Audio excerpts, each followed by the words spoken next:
Bienvenidos a los cursos bíblicos del Ministerio Llamada de Medianoche. Una propuesta nueva para conocer y entender las Sagradas Escrituras y dar crecimiento a pastores, misioneros y a toda persona que quiere estudiar y crecer en su vida cristiana. Porque la Biblia dice en el Salmo 119:130: la exposición de tus palabras nos da luz y da entendimiento al sencillo. Un material de excelente calidad educativa y de producción. Totalmente gratis. Por más información, www.llamadaweb.org o búscanos en nuestras redes sociales, Facebook, Twitter, Instagram y YouTube. Comunicate vía WhatsApp al 099 000 540. Si estás fuera del Uruguay, prefijo más 598. Disfruta la clase de hoy. ¿Qué tal, amigos? Dios les bendiga muy ricamente. Con ustedes Héctor Leite del Seminario Bíblico de Fe. Hoy nuevamente con las figuras literarias de la Biblia. Son 217 figuras literarias, de los cuales, como una está dentro de otra, y se amontonan algunas juntas, ¿verdad? Quedan en total 152 figuras literarias. No se asuste, no vamos a ver, ni vamos a poder ver las 152 figuras literarias, pero estamos mirando las que más se utilizan, estamos mirando las que más ha traído a veces problemas de interpretación, y vamos a mirar hoy, en el día de hoy, vamos a estar mirando la hipérbole, la figura literaria apóstrofe y personificación. Vamos a estar recapitulando un poquitito lo que vimos la clase pasada. Estuvimos mirando el símil, estuvimos mirando la metáfora, estuvimos mirando la metonimia, observamos también, por supuesto, la sinédoque, que era pensar, razonar acerca de qué es lo que está pasando, cómo podemos en esta sinédoque con una palabra representar cosas. Miramos la ironía y estuvimos bastante tiempo y terminamos la clase con el tema de la ironía, la ironía punzante, el sarcasmo, que son todas más o menos iguales, ¿verdad? Un poquito más intensa tal vez el sarcasmo, la burla sangrienta. Y hoy, antes de ver, por supuesto, la hipérbole, quiero mostrar un versículo que no lo mostré en la clase pasada, porque yo hablé de que Dios es el que utiliza el sarcasmo. Lo utiliza en Job 42, el sarcasmo, la ironía fuerte, no tanto la burla sangrienta, pero sí un sarcasmo fuerte, continuamente preguntando. Fíjese que estoy hablando de Job 38, 39, 40, 41 y parte del 42. Todos esos capítulos es Dios preguntando a Job: dígame, Job, ¿usted pudo contar las estrellas? Job lo mira así y dice: no, está complicado. Y dice: muy bien. No puede contar las estrellas usted. Y dígame una cosa, Job, usted ha inventado y creado el Behemoth, el Leviatán, estos grandes monstruos marinos. ¿Usted los hizo? ¿Cómo lo fue armando? No, yo no soy creador. No es creador, qué cosa. Entonces, si ustedes leen estos capítulos, continuamente Dios le está haciendo preguntas con tono irónico, sarcástico, para mostrarle, bueno, hay una gran verdad, por supuesto que en el capítulo 38, todo el libro de Job son cartas que van y vienen, entre sus amigos, él, son cartas que duraron casi un año, ¿verdad? Van, vienen y todo esto, hasta ahí habla uno y él habla el otro, responde el otro, y habla Job y responde Elifaz y el otro. Y entonces en un momento Dios dice: bueno, ahora se callan todos, ahora nadie más habla, ahora hablo yo. Y ahí comenzó. Y por supuesto con grandes lecciones para la vida de Job. Entonces quería mostrar no solo Job 40, 38, 39, 40, 41 y 42, que eso lo va a ver usted. Yo quiero ver una burla sangrienta que podría llegar a traernos problema. Y le voy a decir por qué. Porque aparentemente el pueblo está arrepentido. De hecho, lo leemos y decimos: pero ¿cómo Dios no escucha el clamor de su pueblo? No solo no escucha, sino que ahora, con tono realmente petulante, con burla sangrienta, le dicen, no me molesten más. Yo quiero que ustedes vean esto, por favor, abran sus Biblias, allí, es muy interesante, en Jueces capítulo 10, llama la atención, y ustedes se darán cuenta, que es un versículo que tenemos que verlo, porque este pasaje, diríamos nosotros, no puede ser que Dios, cuando alguien está arrepentido, no perdone. Y suena como que Dios no los está perdonando cuando están arrepentidos. Por eso es necesario, y por eso quería sí o sí ver este pasaje, porque aquí hay una burla sangrienta. Le doy un poquitito el reconto de lo que está pasando. Siempre que el pueblo se arrepintió, estoy hablando del libro de los jueces, Dios tiene que levantar 15 jueces en un periodo de 450 años. 15. El ciclo siempre es el mismo, y grábelo muy bien, ¿no? El ciclo siempre es el mismo. Levanta a Otoniel, levanta a Od, va levantando jueces, ¿verdad? Muchos jueces, continuamente va levantando jueces. De hecho, estamos hablando de 15 jueces que va levantando en la historia, y cuando levanta los primeros jueces, que es Otoniel, después a Od, y así sigue, déjeme decirle que el ciclo están en pecado, son oprimidos y derrotados y humillados por el enemigo. Ellos ante tanto problema claman a Dios, y claman de verdad, genuinamente, en todos estos 15 ciclos. Dios se compadece de ellos y le levanta un libertador, y mientras los libra, el libertador era un caudillo, ¿verdad? Un Otoniel, un Od, un Gedeón, un Jefté, un Abimelech, una Débora. Eran personas sumamente inteligentes, dedicados a este trabajo de ser caudillo, líderes, jueces, para guiar al pueblo. Dios siempre levantó, y 15 levantó. Siempre es el mismo ciclo. Uno termina, viene el otro, y viene el otro, siempre 15. Grábelo bien esto. En 450 años. Entonces comenzaban con el pecado, ellos eran derrotados, eran humillados, estaban en una situación caótica, mal, inclusive hambruna, como el tiempo del quinto juez Gedeón.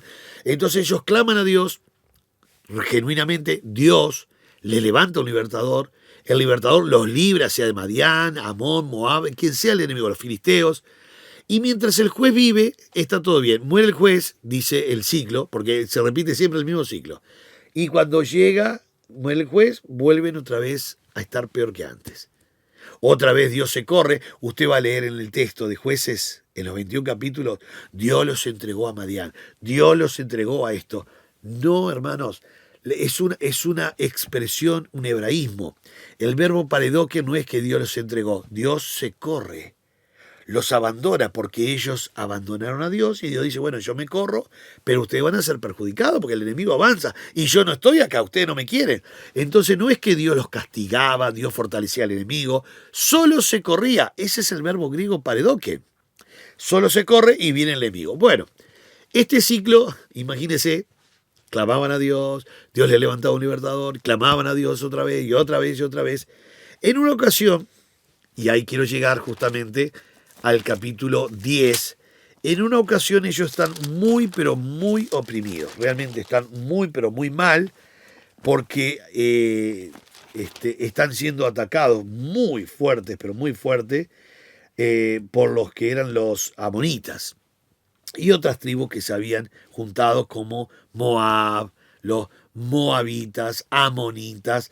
Bueno, realmente estaban pasando muy, pero muy mal. Entonces, en el ciclo ellos se arrepienten. Y ahí es donde dice el versículo 10, Jueces capítulo 10, versículo 10. Dice, entonces los hijos de Israel clamaron a Jehová. Esta frase, clamaron a Jehová, la va a encontrar en los 15 jueces. Cuando Dios levantó los 15 jueces, la frase que siempre hubo antes es, clamaron a Dios, o sea, están arrepentidos. Solo para que lo tengan como, digamos, para poder tenerlo de base, ¿no? Quiero mencionarles la frase, y se lo voy a mencionar en el capítulo 3 de Jueces. Ellos hicieron lo malo, Y de repente dice en el 3:9, entonces clamaron a Jehová. Y Dios le levantó un libertador. Se terminó Otoniel y viene otro juez, y ellos cayeron en pecado nuevamente, y dice, volvieron los hijos de Israel a hacer lo malo. Y de repente en el 3:15 dice, y clamaron los hijos de Israel. Siempre hicieron lo malo y clamaron. Esto es un ciclo que siempre está, siempre, continuamente. Dios le levantó a fulano. Bien, capítulo 4, volvieron a hacer lo malo ante los ojos de Jehová. Entonces Dios se corre, viene el enemigo, son oprimidos, humillados, ellos claman, y ahí está el versículo 4:3, entonces los hijos de Israel clamaron a Jehová. Siempre van a encontrar exactamente lo mismo. En el tiempo de Gedeón, cayeron en pecado, Dios se corre, son oprimidos de una manera por los madianitas que le robaban el ganado, la comida, los sembrados, todo. Por eso Gedeón estaba sacudiendo el trigo adentro de una cueva, escondido, porque le robaban todo. Entonces, bueno, hicieron lo malo, son oprimidos, y de repente, dice 6:6, de este modo empobrecía Israel en gran manera por causa de Madián, y los hijos de Israel clamaron a Jehová. Siempre va a encontrar lo mismo. Siempre. Estúdielo. Siempre. Hicieron lo malo, Dios se corre, pasan las 1001 de todo, claman a Dios, Dios se acerca, les levanta el juez. Muere el juez, ellos hacen lo malo, dice Dios, por favor, no te queremos más.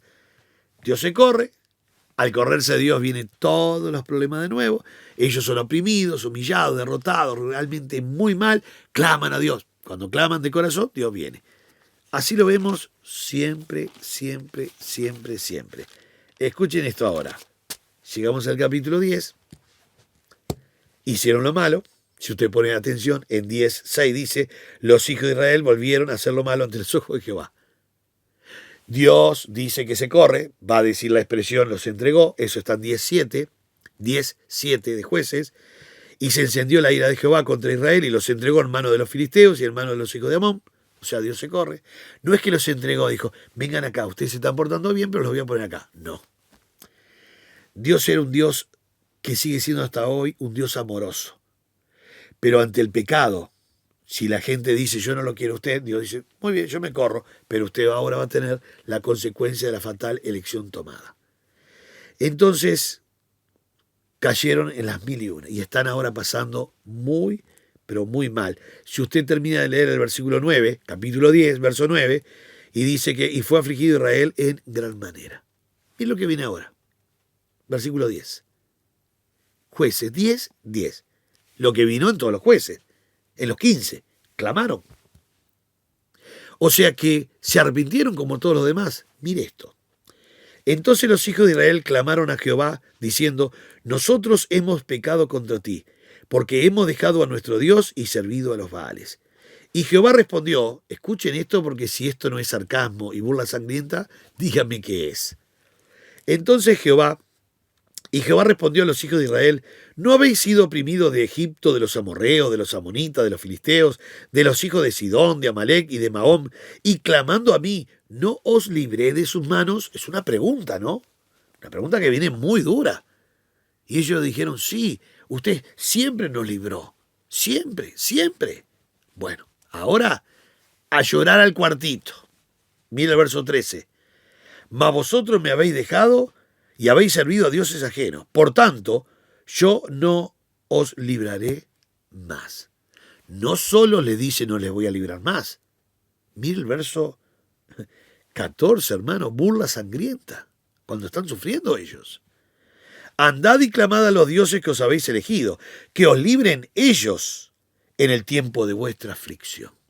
A mí no me molesten, dice Dios, que os libren ellos en el tiempo de vuestra aflicción.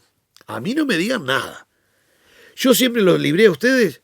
¿Sí o no? Sí, dicen ellos. La verdad que usted siempre nos libró de los amorreos, de los amonitas, filisteos, Sidón, siempre. Bueno, ahora pidan ayuda a los dioses que ustedes siguieron. A mí no me molesten. Vayan a llorar al cuartito. Chao. Vamos, afuera. Uno dice, esto es más que sarcasmo, porque hay un pueblo que está sufriendo. Y aparentemente, por eso hay que mirar muy bien la Biblia y las figuras literarias, aparentemente se arrepintieron, clamaron. Pero hermanos, usted y yo no podemos equivocar y podemos tener una perspectiva equivocada de quién se arrepintió y quién no se arrepintió. Por eso la Biblia nos pide a nosotros que tenemos que esperar los frutos dignos de arrepentimiento. Pero al momento no sabemos. Hasta que no veamos los frutos dignos de arrepentimiento, usted y yo no vamos a saber nunca si aquel se arrepintió genuinamente. Pero Dios no precisa fruto. Déjeme decirle que Dios es soberano, eterno, omnisciente, lo sabe todo. Y escuchó estas palabras, pero ve que todavía no están arrepentidos. Entonces lo que yo le decía a la clase pasada también, ¿recuerdan? La ironía y el sarcasmo tienen que ser muy bien utilizados. Y Dios utiliza una burla sangrienta diciendo, no me pidan más ayuda, me cansé, vayan a pedir ayuda a sus dioses, vamos, fuera de acá, fuera. Si Él hace eso, por algo lo hace. Es Dios, no se equivoca. Lo que Dios vio es que no estaban arrepentidos. Entonces lo que quiere hacer es, realmente, con esta burla sangrienta, con este sarcasmo, simbrar fuertemente un corazón entenebrecido, una mente entenebrecida, para que reaccionaran. Si usted pone atención al verso 15, dice, y los hijos de Israel respondieron a Jehová, hemos pecado, haz tú con nosotros, como bien te parezca, solo te rogamos que nos libres en este día. Mira el verso 16, ahora sí hay arrepentimiento. Y quitaron de entre sí los dioses ajenos y sirvieron a Dios. Ah, qué interesante esto. Ahora sí quitaron del corazón la basura. Lo que dijeron de boca fue una cosa. Lo que había en el corazón Dios lo estaba viendo. Por eso el sarcasmo. Ojo, porque si no leemos bien, podemos pensar que Dios en algunas ocasiones no te perdona. Porque se levantó mal, se levantó Dios con el pie izquierdo, entonces no te perdona, o vaya a saber qué pecado hiciste. No hay pecado que Dios no pueda perdonar. Miren, hermanos, una verdad bíblica de Génesis al Apocalipsis. Hay una sola razón por la cual Dios no perdone. Una sola razón, no dije un solo pecado. Porque ahí se va a tergiversar diciendo, debe ser la apostasía, debe ser la blasfemia, debe ser esto. No. Escuche lo que estoy diciendo. Y estúdielo, por supuesto. Usted no me tiene que creer, tiene que estudiar. Hay una sola razón por la cual Dios no perdone. Una. Nada más que una. Y es que la persona no esté arrepentida. Si la persona está arrepentida y confiesa, dice la Biblia que Dios es fiel y justo para perdonar nuestros pecados y limpiarnos de toda maldad. 1 Juan 1:9. ¿Y cuál es la razón? Que usted y yo tenemos el abogado. Porque dice 1 Juan 2:1, que si alguno hubiere cometido pecado, no hablamos de práctica de pecado, es un subjuntivo lo que está en la Biblia. No un presente del indicativo activo, es un subjuntivo. Si alguno hubiere cometido pecado, abogado tenemos para con el Padre. O sea que usted tiene abogado y yo también. Al pagano no le sirve el abogado. El pagano necesita el Salvador. No le sirve el abogado. El abogado es para usted y para mí, que somos cristianos. Y entonces, ¿qué pecado sería el que Dios no perdone? Si está arrepentida la persona, no hay ningún pecado. ¿Desde cuándo dice la Biblia que Cristo murió por todos los pecados menos uno o menos dos? Murió por todos los pecados. No hay categoría. Ya estudiaremos más adelante la blasfemia al Espíritu Santo y la apostasía. Pero eso es la posición que ellos quieren tener. Si ellos se arrepienten y dejan la apostasía y dejan la blasfemia y se ponen a decir, yo quiero que Cristo me perdone porque yo me equivoqué. Dios dice, te estaba esperando que hicieras eso. Entonces ustedes se darán cuenta en el verso 16, seguimos en Jueces 10, 16, y quitaron de entre sí los dioses ajenos y sirvieron a Jehová. O sea que ahora Dios sí vio que limpiaron su corazón y empiezan a demostrar empíricamente que están amando a Dios. Dios lo vio y ¿sabe lo que pasó?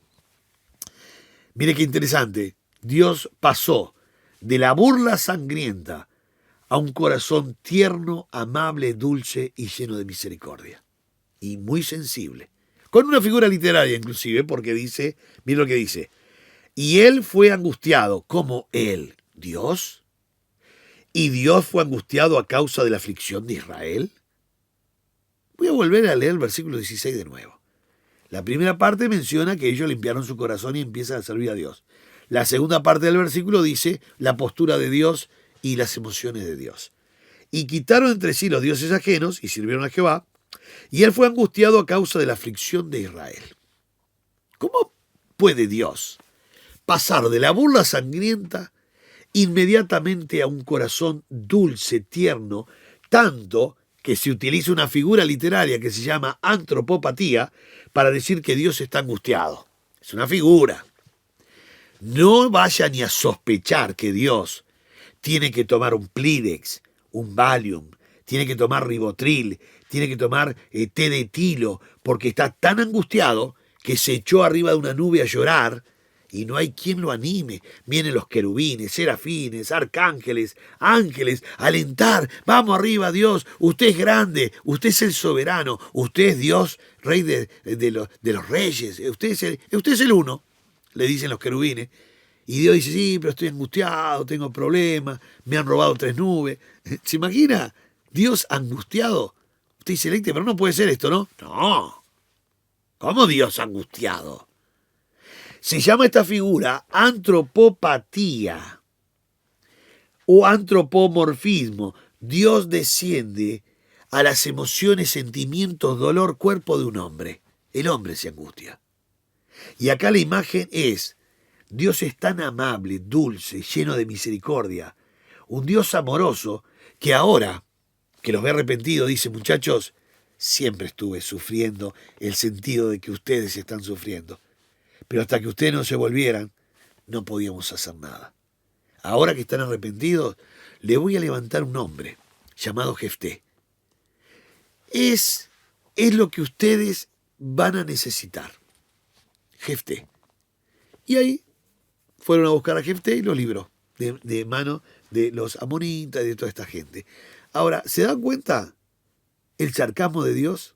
Y automáticamente la bondad de Dios. Y automáticamente una figura literaria que se llama antropopatía. No la quise mencionar mucho ahora porque la vamos a ver más adelante. Pero antropopatía es, antropos es hombre, patos en griego es emociones, sentimientos. Es Dios teniendo los sentimientos de un hombre. Por eso hay versículos que sí son polémicos. Cuando dice que Dios aborrece al pecador, que Dios toma venganza de los enemigos. Eso es una antropopatía. Dios no puede generar algo que no tiene. No puede generar algo que no tiene. ¿Cómo Dios puede odiar al pecador? ¿Cómo Dios puede tomar venganza de los pecadores? ¿Cómo Dios puede ser rencoroso porque guarda rencor, guarda aquello que hicieron para castigarlo? Uno dice, ¿cómo? No, hermanos, no. Lo que vendrá a ellos como juicio es la consecuencia de la fatal elección tomada.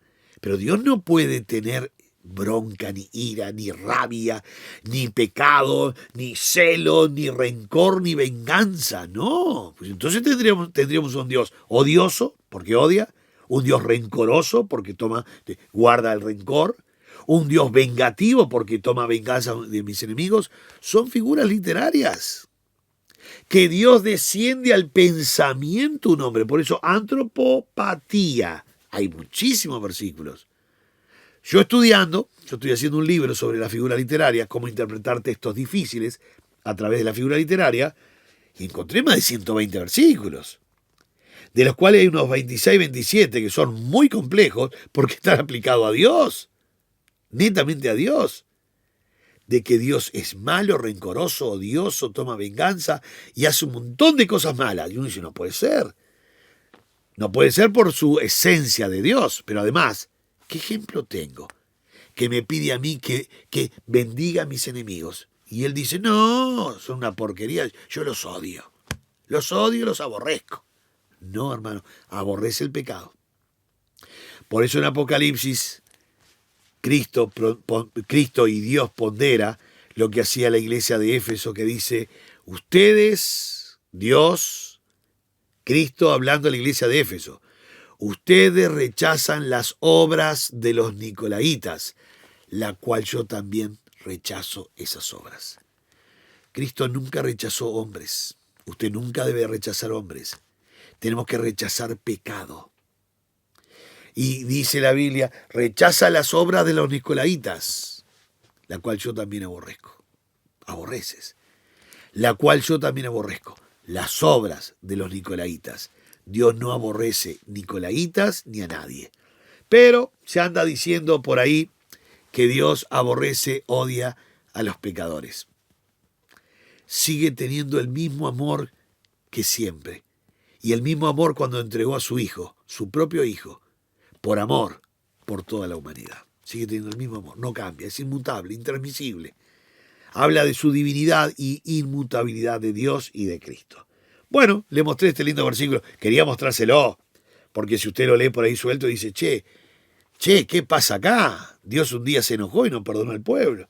Y no solo no los perdonó, les tomó el pelo con ironía, con sarcasmo, con burla sangrienta. No entiendo. No. Lo que pasa es que quienes estaban mal eran los hombres. Dios utilizó esa gran sabiduría, esa gran esencia de Dios para simbrar un corazón entenebrecido. Cuando se arrepintieron, Dios dijo, aquí estoy. Inclusive, angustiado a causa de la aflicción de Israel. Que no era angustiado, pero indica, para que usted pueda entender, cómo tenemos un Dios bueno, amable, dulce y lleno de misericordia. Qué lindo, ¿no? Figura literaria. Aquí tenemos ironía, sarcasmo, antropopatía. Fíjese cuántas cosas lindas en la palabra de Dios. Bueno, vamos a ver una nueva figura literaria, tenemos tiempo, que es la hipérbole. Es una figura muy rica. Muy linda. La hipérbole es una figura que habla de una exageración, pero quiero explicarla bien. Cuando una cosa es presentada mucho más grande o mucho más pequeño también de lo que realmente es, se utiliza la hipérbole. O para presentarla, ¿verdad? Más vívida, por supuesto, más vívida o más viva a la imaginación del hombre, del lector, entonces se utiliza la hipérbole. Nosotros vivimos utilizando hipérboles, pero hay que tener cuidado porque si yo utilizo una hipérbole o intento utilizar una hipérbole, pero me quedo en el camino, o sea que es una muy grande exageración, pero no tanta, llega a ser mentira. Yo tengo que tener cuidado con esto porque la palabra hipérbole justamente en el griego es hiper, más allá, hiper, de ahí hipermercado, hipertensión, bueno, hiper. En el griego hiper es exageración desmedida, más allá, quiere decir más allá, hiper. Y volé viene del verbo valo, que es arrojar. Arrojo la frase, la oración más allá. Parábole, que lo vamos a estudiar más adelante, es una historia acá, al lado de. Pero esto no es parábole, esto es hipérbole. Yo lanzo mucho allá.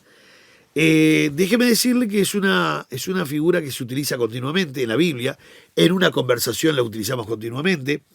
El problema está que si no se utiliza bien puede llegar a ser mentira. Le pongo un ejemplo.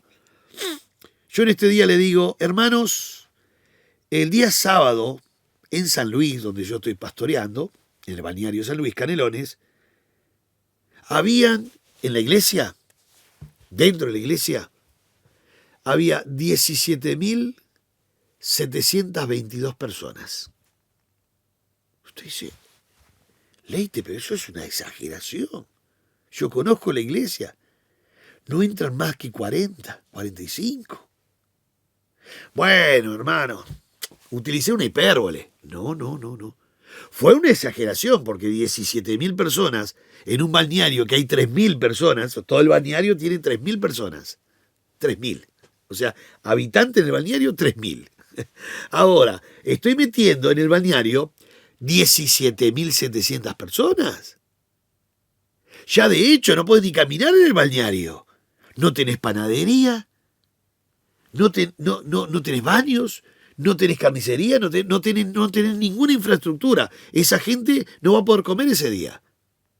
Mirá, hay una panadería que tiene 8 panes. ¿Qué 8 panes? Somos 17.000. más los 3.000 del pueblo, 20.000 personas. Y entonces yo digo, ven, fue una exageración, una hipérbole. No, Leites. Lo que vos hiciste al dar números, no tenías que haber dado números. Si vos das números, cifra, es mentira. Es mentira. Vos tenías que haber dicho, hermanos, el sábado en San Luis, no sabe lo que era, un mundo de gente. Ahora, a lo que las iglesias no están más en pandemia y podemos congregarnos y todo esto acá en Uruguay con el aforo y todo eso, ¿saben qué? Impresionante la cantidad de gente. Hermanos, un mundo de gente.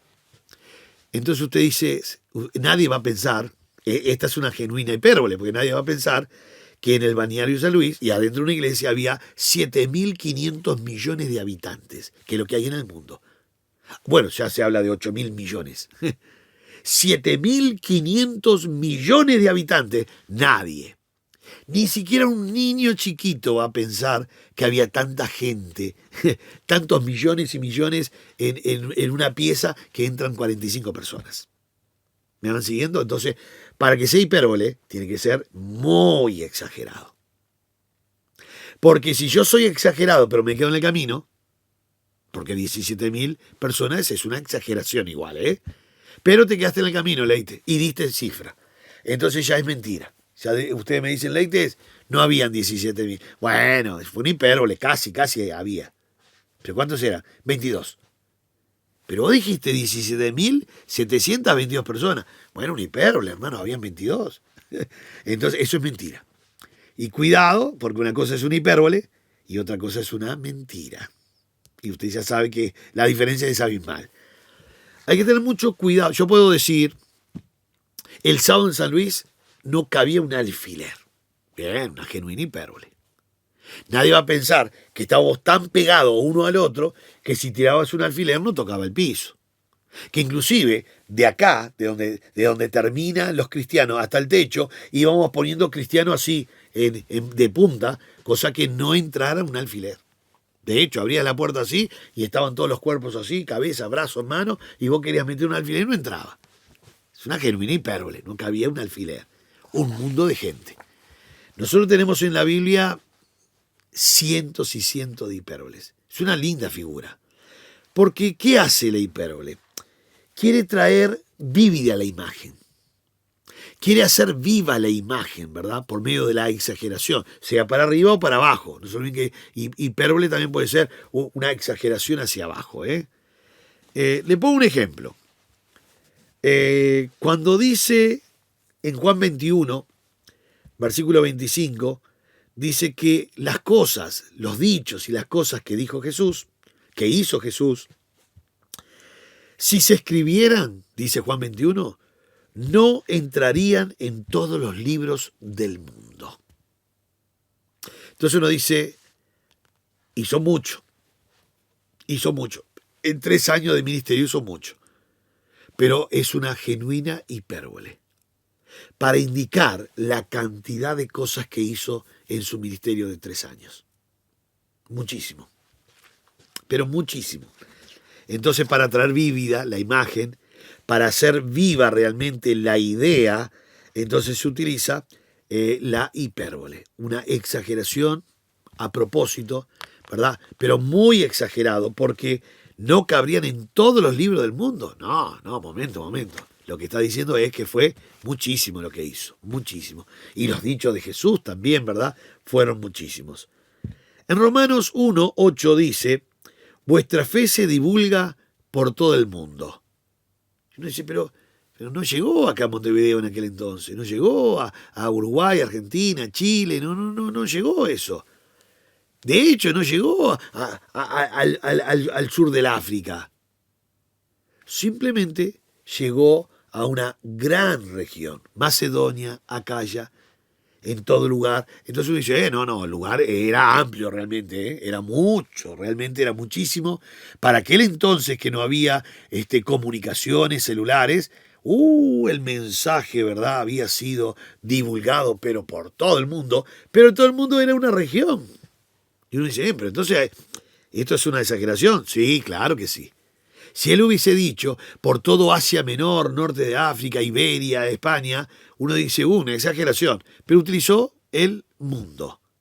El mundo. Y al utilizar el mundo, está utilizando ahora una figura literaria que se llama la hipérbole. Cuando Jesús dijo en Mateo 7, la paja en el ojo y la viga en el ojo tuyo, eso es una hipérbole.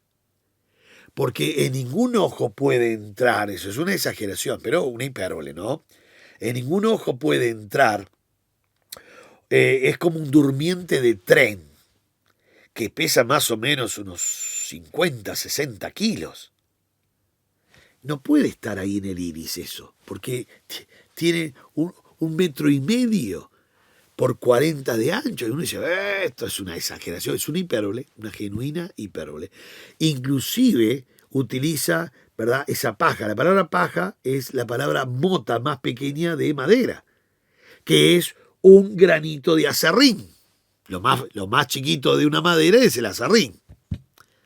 Entonces uno dice, pero son genuinas hipérboles, y lo vamos a encontrar por todos lados. Hay una hipérbole que es hipérbole, metonimia y paradoja. Y arriba refrán popular. Que lamento que no se está enseñando bien ese versículo. Cuando dice que es más fácil pasar un camello por el ojo de la aguja que un rico entre en el reino de Dios. Ese versículo no se está interpretando bien. Se inventó inclusive, y perdone si piso algún callo, pero estoy para eso, para mostrar lo que dice la Biblia. Y cuando la Biblia calla, yo callo, pero cuando la Biblia habla, yo hablo. Ese pasaje, vamos a verlo, vamos a ver ese pasaje, allí en Mateo. Vamos a ver ese pasaje en Mateo, capítulo 19, porque aparte se utilizó varias veces se utilizó estas hipérboles, cuando dice coláis el mosquito y tragáis el camello, también es una hipérbole y es refrán y es paradoja. Muchas veces Jesús utilizó paradojas. Paradoja es una figura literaria también. Pero quiero mostrarles algo acá que lamentablemente no se está enseñando bien. Claro, hay que ver también que el versículo tiene 3 figuras literarias. El versículo tiene 3 figuras literarias y además refrán de la época. Entonces es lógico. Y vamos a verlo. Dice Mateo 19, vamos a ver Mateo 19, versículo 23. No se olviden nunca el contexto, por favor. El joven rico acaba de irse triste porque tiene muchas posesiones y su Dios es el dinero, no Cristo. No dejó ni un centavo por seguir a Cristo, al contrario, deja a Cristo y se va con el dinero. Y en ese contexto se va el muchacho y Jesús dice esta frase. Entonces, Jesús dijo a sus discípulos, de cierto os digo que difícilmente, la palabra dúscolos en griego habla de una imposibilidad real. Y explico esto porque hoy podemos utilizar la palabra difícilmente, pero no es difícil. Yo puedo decir, difícilmente tal cuadro de fútbol suba a la A. Y subió. Difícilmente este cuadro gane el campeonato. Y ganó. Difícilmente puedan ganar unos corredores. Y ganaron. O sea que el difícilmente hoy indica una duda que puede sí, puede que no. La palabra griega dúscolo indica no. No. Es difícil en cuanto a lo que no se puede por la imposibilidad. Bueno, de cierto os digo que difícilmente entrará un rico en el reino de los cielos. Verso 24. Otra vez os digo que es más fácil o más factible pasar un camello por el ojo de una aguja, escuche bien, que entrar un rico en el reino de Dios. Este versículo se ha tergiversado tanto que los comentaristas hablan de una famosa puerta llamada la aguja, que se cree, porque todos los comentaristas no dicen, está en tal versículo, búsquelo. No, dice, se cree que en los muros de la ciudad había una puerta chiquita, llamada la aguja, en la cual los camellos tenían que agacharse y pasar y despojarse de las cosas y pasar. Me emociona, me pongo a llorar en la mañana, es ironía lo que estoy diciendo, pero le voy a decir algo. Estudié bastante el tema, porque a mí me gusta estudiar bien, porque cuando la Biblia calla, yo callo, pero cuando la Biblia habla, yo tengo que hablar. No existe ninguna aguja, ni en el griego, ni en el español, ni en ningún idioma en la Biblia llamada la aguja. Está la puerta, no hay ninguna puerta llamada la aguja. Está la puerta de las aguas, la puerta de las ovejas, la puerta de acá. Hay un montón de puertas. Creo que debe estar hasta la puerta de Alcalá. Debe estar. Debe estar cualquier puerta. Pero la puerta de la aguja no existe. Porque la palabra aguja es la palabra gráfidos o velonés. Según si es de metal, así, de 10 centímetros, así. O si es de cuero, también 10 centímetros. La aguja que menciona Lucas menciona allí en Lucas 18, la puerta de la aguja que menciona es la aguja quirúrgica, la aguja de suturar. Y qué coincidencia, ¿no? Lucas era médico. Se habrá utilizado esa aguja para coser, ¿cuántas pieles habrá cosido Lucas, no? Bueno, la aguja que menciona Lucas es, que es la palabra velonés, es la aguja de suturar, 10 centímetros, se golpeaba en uno de los extremos para achatarlo y hacerle el agujerito, y ahí se puede pasar por ese ojo de la aguja, ¿verdad? El hilito y coser. ¿Estamos de acuerdo? Bien. La aguja que menciona aquí Mateo, que se menciona en Mateo, es la palabra gráfidos, que es la aguja de cuero. Hacían lo mismo, un pedacito de cuero, pero flexible, porque la utilizaban para las redes y otras cosas que necesitaban movimiento. Bien, era lo mismo, 10 centímetros de cuero, 10, 12 centímetros, más o menos. Se golpeaba una de las puntas, mojada, se moja el cuero para que se aplaste. Ahí hacían con un punzón el agujerito y ahí pasaban, ¿verdad? El hilo y iban cosiendo, ¿verdad? Las redes y tiendas con una aguja de pedacito chiquito así de cuero que se llama velonés. Son las únicas agujas que existen en la Biblia. La de 10 centímetros, 12 centímetros de cuero, y la de 10, 12 centímetros, un poquito más chiquito, la de quirúrgica, que es la que menciona Lucas. Y la menciona Lucas porque Lucas es médico, entonces es lógico que la mencione. Después, todo lo demás es un hermoso invento para que aquel que no confíe en Cristo, justito, entra igual. Porque el texto no es que está diciendo que el que tenga riqueza no entra. El que confía en las riquezas no entra. Y no lo saque del contexto, porque el joven rico se acaba de ir confiando en las riquezas, no en Cristo. Por eso lo abandonó. Nunca saque del contexto de dónde se dice esto. ¿Y por qué Jesús tiene que decir esto a los discípulos? Porque el joven rico, el millonario, que se va y no sigue a Cristo, lo están viendo casi. Y en ese momento él dice esto. Por eso esta figura es una hipérbole, porque está hablando de algo que es exagerado. ¿Quién puede pasar un camello por el ojo de una aguja? Esa aguja de metal que están en las canastitas. No podés. Tienes que agarrar el camello, pasarlo por una trituradora, hacer una pasta de camello, y después lo pasás por otra máquina que haga un hilito de camello, ¿verdad? Y ese hilito de camello, ¿verdad? Que es una pasta, que más o menos vas a tener unos 5.000 kilómetros de hilito del camello, ¿viste? Entonces ahí lo vas pasando. Es la única manera, ¿verdad? Que puedas pasar un camello. Por eso es una hipérbole, pero es una paradoja. Y la paradoja, que la vamos a estudiar más adelante, indica, ¿verdad? Algo que es irracional para la cabeza. Algo que es imposible que se pueda acontecer. Casi cómico. Eso es una paradoja. Pero además es una metonimia, porque hay un cambio de nombre aquí. Y es un refrán popular que también había en aquel momento. Y uno dice, o sea que los comentaristas están anulando 3 figuras literarias. Jesús utilizó 3 figuras literarias para indicar que aquel que confía, acá en este caso es riqueza, pero aquel que confía en cualquier otro medio de salvación que no sea Cristo, no entra. Y los comentaristas dicen, che, tiene plata. Vamos a hacer que entre, vamos a inventar una puerta. Y para que usted piense y razone bien, le voy a decir algo. Busquen los comentarios. Y van a ver que todos los comentarios que dicen esto, dice, se cree, se piensa que había una puerta llamada la aguja. Algunos dicen, y uno dice, ¿cómo algunos dicen? La Biblia dice. La Biblia dice. No podemos andar citando libros.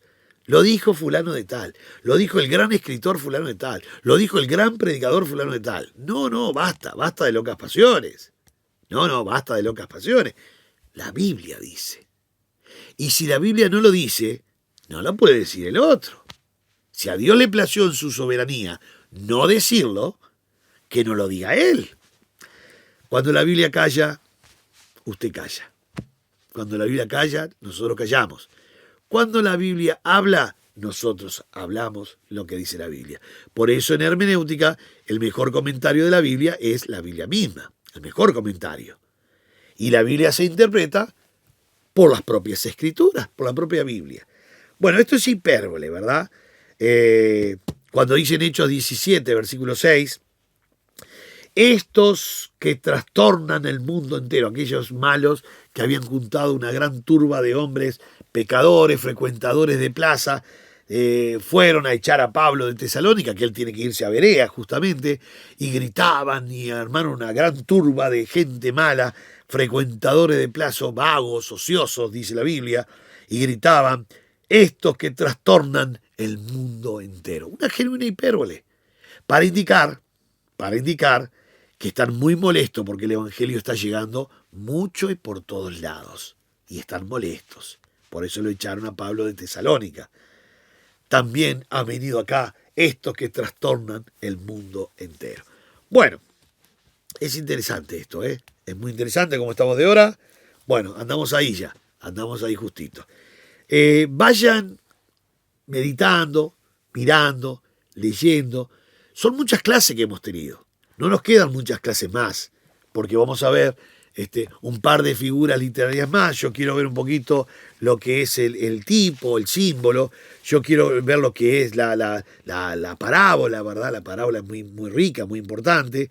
Un poco de alegoría, algo de fábula, enigma, un poco de proverbio, poesía hebrea, un poquito, ¿verdad? Y principalmente dos figuras que no se explican mucho, que es la antropopatía y la antimeria. Y creo que voy a hablar también, porque es necesario, de una figura que se llama idiotismo. Suena raro, ¿eh? Suena raro porque suena, el rey te va a enseñar sobre el idiotismo. ¿Qué va a enseñar?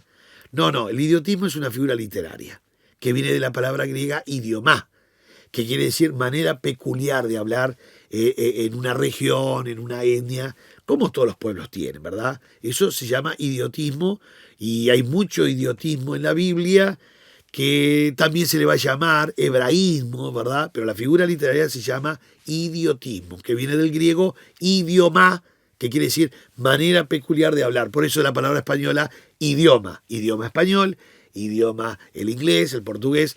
Bueno, eso es una figura literaria muy rica y con algunos problemitas. Por eso quiero ver algunos versículos que son polémicos. Quiero tratar de que no sean más polémicos a través de la figura literaria. Muy bien, hasta aquí llegamos. Que Dios les bendiga muy ricamente. Ha sido un placer estar con usted. Usted está ahí del otro lado. Así que estamos contentos. Estamos estudiando la Biblia. Con ustedes Héctor Leite del Seminario Bíblico de Fe. Que tengan ustedes un muy precioso día y disfrute el Evangelio. Dios les bendiga.